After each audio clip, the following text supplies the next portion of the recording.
Bloomberg Audio Studios. Podcasts, radio, news. We're joined by Dirk van de Put. He is Mondelez International CEO. Dirk, it's great to have you with me. And as we were just talking about, you think about in January, Mondelez said that it's going to be raising prices on some of your products. Of course, the price of cocoa absolutely skyrocketing.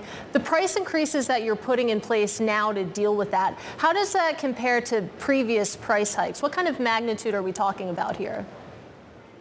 Well, if we talk about our global range, all our products, which includes 50% of biscuits, it is lower than it was in previous years. But if you look at the chocolate price increase, that's going to be high single digit, in some cases double digit. That is in line with what we had to do in previous years. So unfortunately, I wish it was different. Our input cost keeps on going up. Some are flat, some are coming down, but cocoa, sugar, in fact, also, and hazelnuts are the ones that are going quite high, and they're important in our product. So we unfortunately have to increase prices again.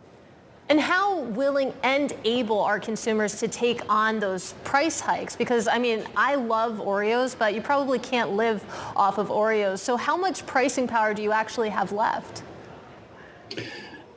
Well, up to now, we have really not seen any effect from the price increases on our volumes. Our volumes have been solid.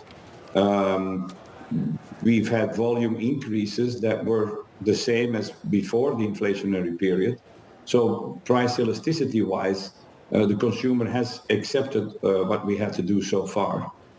Going forward, I assume they can deal with another round of price increase, particularly if you talk about our major brands, and I'm talking about our chocolate brands here, Milka, Cadbury, Toblerone. They're so close to the heart of consumers that I believe they will be prepared to see through this next price increase. It's going to be the same for all chocolate. So it's not that just going to be our brand, it's going to be all brands. So I think that will help. But hopefully, anytime soon, this inflationary period of our cost increases will stop, and we will go back to a more normalist situation. And it's a good point there. The brand loyalty, the brand recognition for some of your companies is definitely strong. I do want to talk about distribution a bit, because it appears that Mondelez, you're focusing on convenience stores, warehouse clubs. Are those the types of channels that you're pursuing, and how do you plan to succeed there? Yes, if you look around the world, we are not distributed or represented in all channels in the same way. Or if you look at a geographical spread of a country, it might be that we are not in all stores. So a big driver of our growth is to optimize our presence in the channels where we're underrepresented, or increase our reach geographically of presence in different stores. If I go to the first one, the two big opportunities for us are convenience stores in the US, where we're underrepresented, and the bigger warehouses, the discounters in the US and in Europe is the other big opportunity for us. Geographically speaking, it's in emerging markets. For instance, in India, we believe that we can still go to another 3 million stores in the country to have our products present.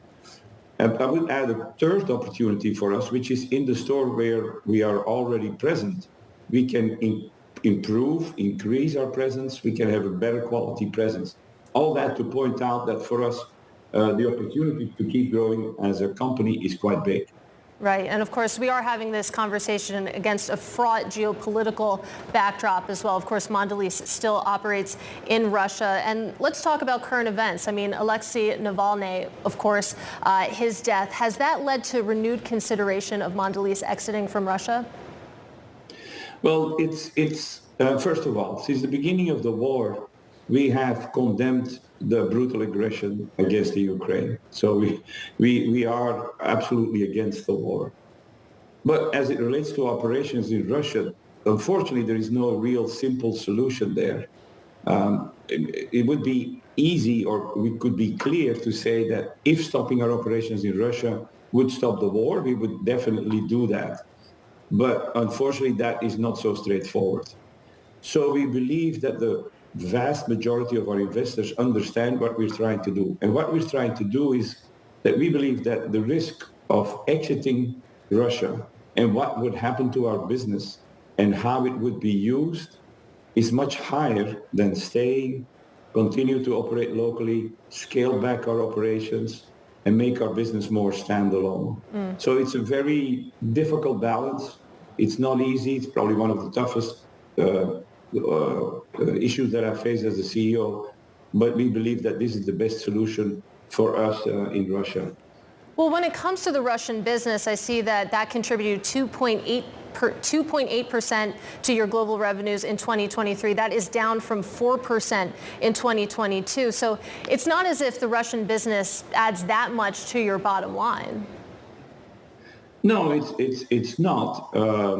And it will continue to decrease over time because, as I said, it's standalone and we have scaled back our investments. But we do believe that continue to operate, take care of our employees, keep on working with the 10,000 farmers we have, continue to provide chocolate and biscuit to the Russian consumer is an acceptable way of continuing our business there. And I am curious about how you actually do conduct business in Russia. Are you able to actually take your profits out of the country, or how does that actually work? No, that is, of course remains a bit of a difficulty. We can take some out, but we have to undergo quite a bit of controls and approvals by the Russian government. So it's over time something that needs to be solved. But we, as I said, we are not trying to grow the business there. We're trying to contain it. And so the problem becomes smaller and smaller, if I can say it like that. And I am just curious about the employees that you have in Russia. I understand you have thousands there. You take a look at other examples. For example, Carlsberg executives facing years of prison in Russia. Are you concerned about the safety of your employees in Russia, and what steps are you taking there? Yes, of course we are concerned about the safety of our employees. We're also concerned about the fate of the suppliers that we have, the farmers that work with us.